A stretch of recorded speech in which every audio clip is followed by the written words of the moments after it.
Assalamualaikum rakyat Malaysia semua. Pagi ni kalau kita tengok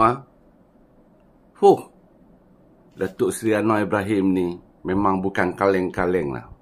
Patutlah Asia, pemimpin-pemimpin Asia ini melantik beliau menjadi Presiden of Asia. Patutlah Timur Tengah sentiasa minta nasihat dan pandangan beliau. Dan juga negara-negara barat. Rupanya dia memang hebat. Dia memang Tiger of Asia. Tengok, hutang kita dah menguncup 76.8 bilion daripada trilion. Baru berapa tahun? 2 tahun lebih. Kalau kita tengok graf Perdana Menteri, tengok yang lain semua merah. Semua merah. PMX je. Nampak? Sebab itu, rakyat Malaysia yakin dengan Datuk Seri Anwar Ibrahim. Teruskan sokongan, pertahankan beliau. Pastikan kekal bersama perpaduan. Yang belum bersama perpaduan, sila daftar masuk perpaduan. Takkan kita nak tengok negara kita diberi kembali kepada mereka-mereka yang berada dalam graf yang merah tu. Apa nak jadi dengan anak cucu kita? Cuba bagi tahu. Kalau korang kata zaman Atuk Saka tu hebat, kena tengok 8 tahun Perdana Menteri Perdana Menterinya Menteri Kewangan siapa?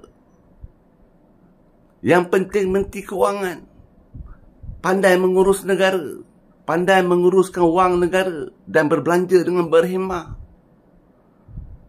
Kalau kita lihat sebelum Datuk Seri Anwar Ibrahim jadi Menteri Kewangan, berapa banyak Menteri Kewangan? Berapa lama dia jadi Menteri Kewangan?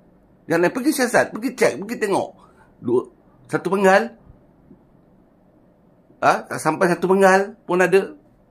Yang lama Datuk Seri Anwar Ibrahim 8 tahun ketika Atuk Saka menjadi Perdana Menteri. Yang menjaga kewangan negara, yang mempertahankan sehingga dia difitnah berbagai-bagai kerana dia pertahankan supaya duit negara ini tidak menyeleweng ke tempat lain. Nampak? Dan apabila dia jadi Perdana Menteri, lihat 2 tahun lebih dia buktikan kemampuan dia menjadi Perdana Menteri dan menjadi Menteri Kewangan untuk mengendalikan duit negara dengan baik, dengan bagus. Nampak? Terbukti. Jadi aku harap sahabat-sahabat semua, rakyat Malaysia semua yakin dan percayalah dengan Datuk Seri Anwar Ibrahim. Inilah harapan kita. Sebab itu Allah anugerahkan, Allah angkat darjat Datuk Seri Anwar Ibrahim ketika Malaysia dalam ekonominya dalam merundum turun.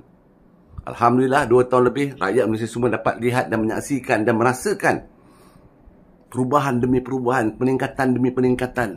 Nampak? Jadi memang layaklah Datuk Seri Anwar Ibrahim ni, aku boleh gelar dia adalah insan terpilih yang dianugerahkan oleh Allah kepada rakyat Malaysia. Jadi pertahankanlah dia, pertahankanlah perpaduan. Bersamalah dengan Datuk Seri Anwar Ibrahim untuk sama-sama membina negara yang tercinta kita ini. Assalamualaikum semua.